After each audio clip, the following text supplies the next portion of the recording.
Most men don't get what they want from women because they keep asking for it. Not directly maybe, but in subtle ways. The second you phrase your message like a request, can I take you out, would you be free Friday, you've already lost, not because you're not good enough, not because women are cruel, but because you've just handed her all the power.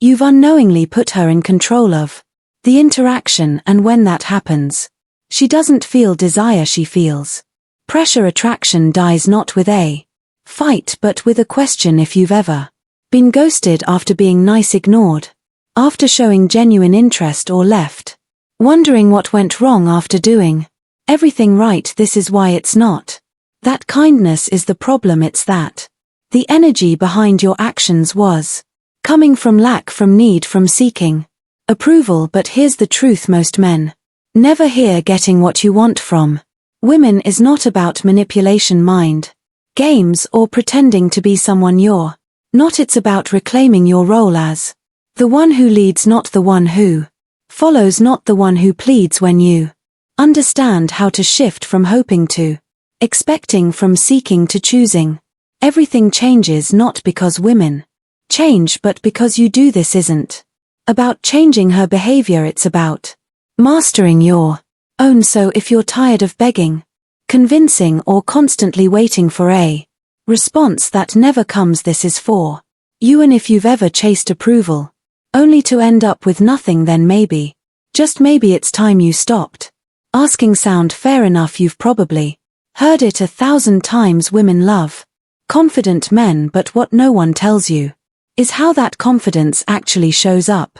It's not just in your tone or your posture, it's in how you speak, your intention, and more importantly, whether you speak it like a man who's asking or a man who's expecting. Most guys are stuck in the habit of asking for permission. Do you want to H out sometime?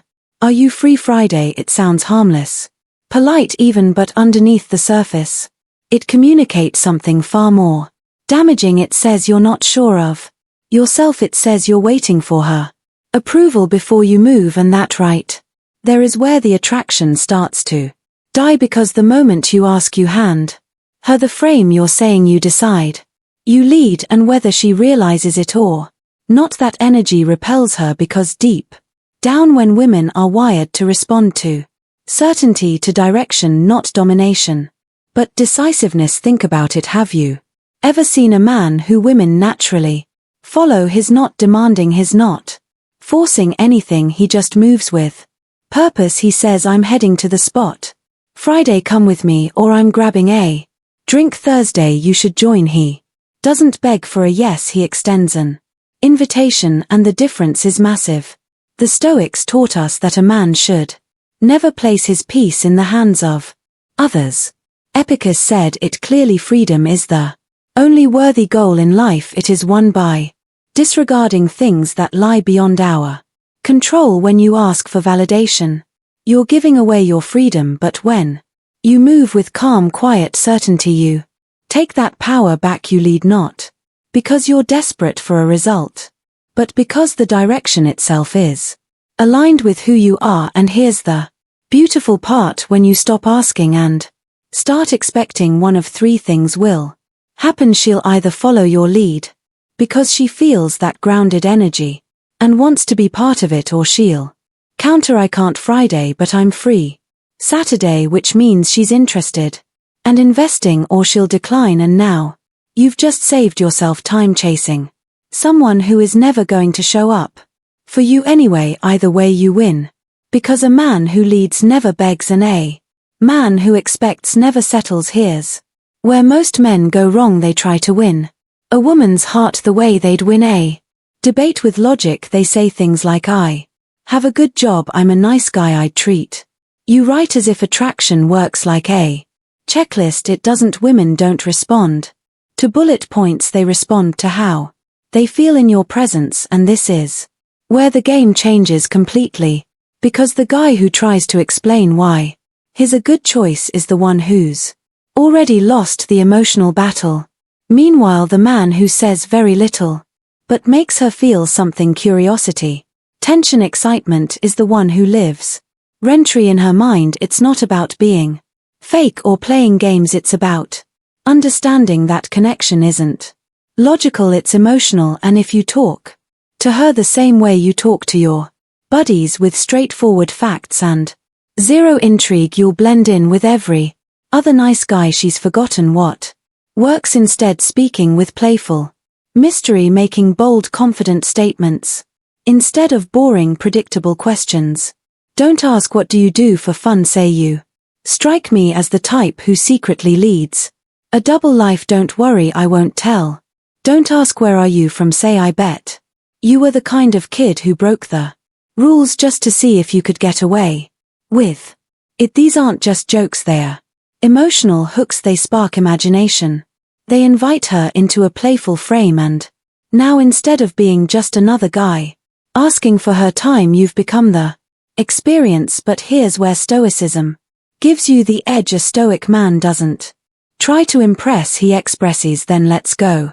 He doesn't need her to validate his clever line or confirm her interest. He's grounded in the present moment, calm, curious and unattached, because he understands a deeper truth you can influence but you cannot control, and that's freedom, that's power. Most men overshare too soon, thinking transparency builds trust, but in reality giving away everything upfront destroys mystery. When she feels like she already knows you, your story, your thoughts, your plans, there's nothing left to explore. Attraction fades into predictability, but when you hold a little back, when you let her wonder, she invests emotionally. She starts asking questions. She wants to earn your attention, not because you're manipulating her, but because you've given her something rare, the space to feel curious again. And in a world full of men begging to be understood, the man who keeps a little history becomes unforgettable. Here's a question most men never ask: who has the real power in an interaction, the one making the request or the one deciding whether to grant it? The answer is obvious, and that's why the moment you ask a woman to give you something, her time, her affection, her approval, you shift the dynamic. You place yourself in the position of the seeker. But there's a smarter way, a more powerful way, one that doesn't involve trickery or pressure, and it starts with this: make her want to give you what you want without you ever having to ask. Let's be clear, this isn't about playing hard to get, it's about understanding human nature. People value what they have to earn. When something comes too easy, gets taken for granted, and women are no different. The guy who pours compliments all over her from the first moment, who validates her constantly, who does everything for her without asking for effort in return, he becomes invisible. Not because he's a bad person, but because he never required her to invest. Now here's what the Stoics would say: value is not in the thing itself, but in the effort it takes to attain it. So, instead of giving away your energy, freely learn to respond to effort. If she reaches out, gives you her attention, makes space for you, reward it, give your energy to what shows genuine intent. But if she pulls back or gives you crumbs, no reaction, no chasing, just silence. You don't need to punish her, you simply return to your center, because the Stoic man isn't moved by whim, he's anchored in principle. Let's go deeper. There are 3 psychological triggers that flip this script. The first is the reward system. Reinforce only the behaviors that align with your standards. If she contributes, if she shows up, if she makes effort, match her energy. If she withdraws, don't fight it, let it go. Second is implied scarcity, not pretending you're busy but actually being a man whose time is limited and valuable. She should feel that your attention is earned, not guaranteed. And third is what I call make it about her instead of demanding you invite. You plant seeds that make her want to prove something to you. Don't say, send me a picture, say, I bet you're looking way too good right now to be hiding behind that phone. And suddenly it becomes her idea to engage, because it feels playful, it feels like a challenge. And most of all, it doesn't feel like pressure. You're not taking, you're creating space for her to step in and That's what makes her want to. That's what separates the man she forgets from the man she keeps thinking about. There's one mistake that quietly destroys a man's power, and most guys don't even realize they're making it. It doesn't happen all at once. It builds up slowly, over texts you shouldn't have sent, compliments you didn't need to give, and moments where you tried just a little too hard. It's the mistake of negotiating for her attention. You know what it looks like. She stops replying and you send another message just to check in. She seems distant and you try to prove you're a good guy.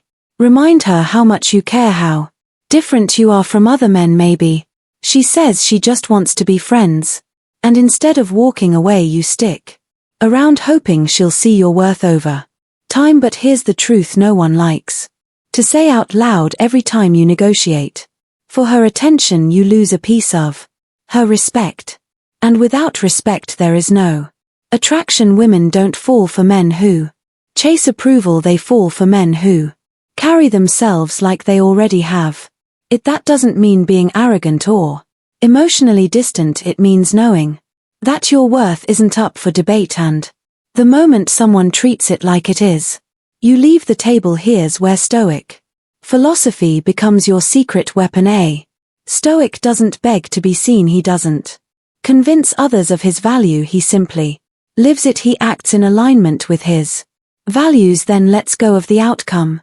That's why the most attractive men don't try to be chosen, they choose. And if the woman in front of them can't see it, they don't get angry, they don't argue, they just move on silently, powerfully, and without hesitation. So here's what I suggest. First, apply the one-strike rule.